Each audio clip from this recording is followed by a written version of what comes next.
mau menelusuri Museum Bank Indonesia. Sekarang kita lagi di Stasiun Jakarta Kota. Ayo ikut keseruan kita, tonton sampai habis. Jadi dari Stasiun Jakarta Kota, kalian bisa langsung aja jalan ke arah Gedung Mandiri. Setelah itu kalian nyebrang dan langsung belok kanan. Nah dari situ udah kelihatan kok guys Museum Bank Indonesianya. Ini kita sudah berada di depan Museum Bank Indonesia dan kita akan masuk ke dalam untuk menjelajahi dan mencari tahu apa aja yang ada di dalam Bank Museum Indonesia.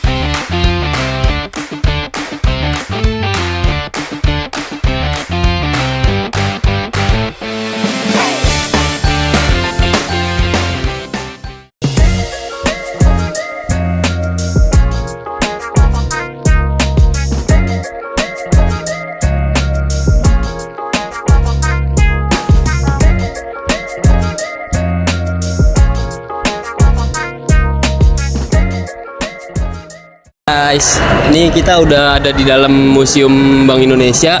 Sekarang kita mau lanjutin perjalanan kita nge-explore Museum Bank Indonesia. Di sini kalau misalkan kalian mahasiswa atau kalian pelajar, bakalan dapat tiket gratis. Nih, kita semua dapat tiket gratis dengan cara cuma nunjukin EKTM atau kartu pelajar. Mari ikuti keseruan kita selanjutnya.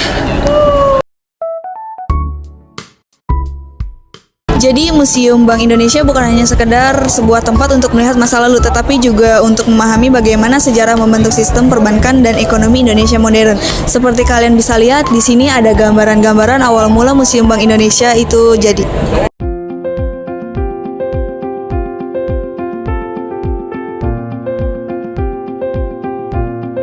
Di sini kita dapat melihat beberapa contoh uang Indonesia setelah merdeka.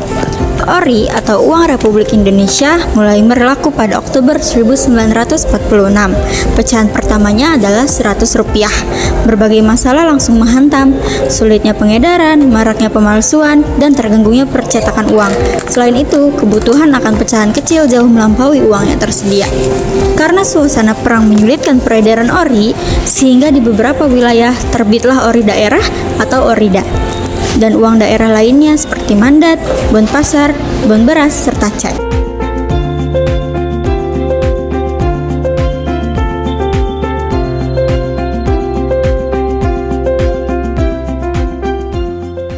Mata uang adalah saksi bisu dari perjalanan panjang sejarah Indonesia. Sejak zaman kerajaan, uang digunakan tidak hanya sebagai alat tukar tetapi juga sebagai simbol kekuasaan.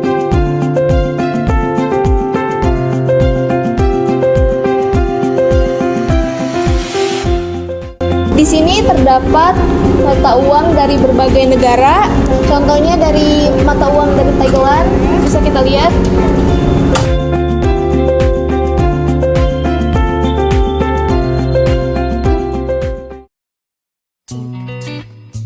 Museum Bank Indonesia juga menyimpan berbagai arsip dan dokumen sejarah yang penting bagi perjalanan ekonomi Indonesia. Arsip ini memberikan wawasan mendalam tentang bagaimana keputusan-keputusan kebijakan diambil untuk menjaga stabilitas ekonomi Indonesia. Salah satu dokumen yang menarik adalah surat utang negara yang kita kenal saat ini berawal dari adanya dampak krisis ekonomi dan moneter yang pernah melanda Indonesia. Koleksi peralatan perbankan kuno yang pernah digunakan oleh Bank Indonesia dan lembaga keuangan lainnya. Peralatan ini menunjukkan betapa pentingnya teknologi dalam evaluasi sistem perbankan dan bagaimana teknologi tersebut telah membantu Bank Indonesia menjaga stabilitas moneter dan keuangan negara. Pada periode kelima, pada tahun 1997-1998, Indonesia mengalami krisis segala lini, yaitu krisis rupiah sempat terjun bebas. Penyebabnya disebabkan karena nilai rupiah yang terus menurun serta rusaknya sistem perbankan di Indonesia. Maka dari itu, pemerintah melakukan upaya restrukturisasi perbankan dan penerapan ekonomi makro untuk mengatasi segala krisis ekonomi. Moneter tahun 97 dan 98 di Indonesia memiliki dampak yang sangat besar. Salah satu dampaknya adalah penutupan 16 bank swasta nasional. Di sini terjadi pada tahun pada 1 November tahun 97 yang ditetapkan oleh Surat Keputusan Menteri Keuangan. Dampak berikutnya adalah di sektor ekonomi, sosial, dan politik. Ekonomi, nilai tukar rupiah anjlok, harga barang dan jasa, daya beli masyarakat menurun, dan banyak perusahaan yang tutup. Yang kedua ada sosial, muncul ketegangan sosial, kerusuhan, dan aksi penjarahan besar-besaran di berbagai penjuru ibu kota. Banyak orang berimigrasi ke daerah lain untuk mencari kehidupan yang lebih baik. Yang ketiga ada politik, runtuhnya kekuasaan Orde Baru yang dipimpin oleh Presiden Soeharto.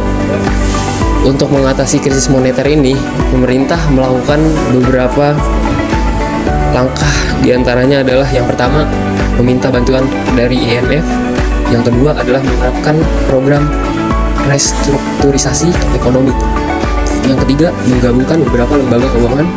Dan yang keempat, mengubah subsidi besar-besaran seperti BBM, listrik, dan kebutuhan pokok lainnya. Krisis moneter dipicu oleh kombinasi faktor internal dan eksternal. Di antaranya adalah lemahnya sistem perbankan, tingginya utang kita terhadap luar negeri, buruknya tata kelola perusahaan, dan pelarian modal asing dari kawasan Asia Tenggara, dan juga pelemahan nilai tukar mata uang kita terhadap mata uang luar negeri.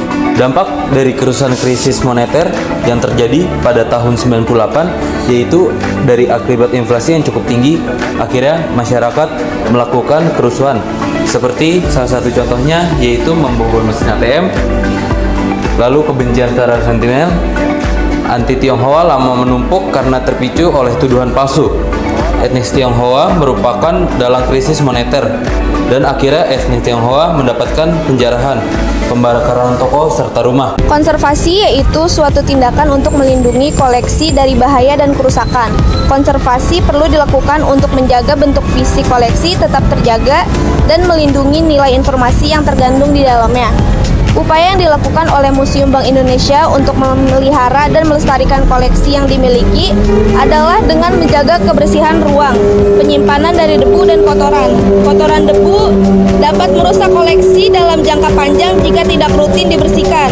Lalu pengaturan suhu ruangan di ruang penyimpanan koleksi.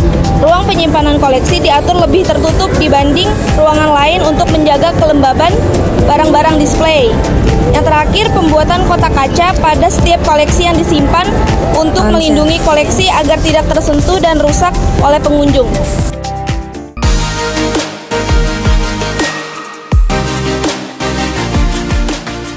Itu dia perjalanan kita hari ini ke Museum Bank Indonesia. Untuk mengetahui lebih lengkapnya, yuk kunjungi Museum Bank Indonesia. Sampai jumpa lagi. Oke teman-teman, terima kasih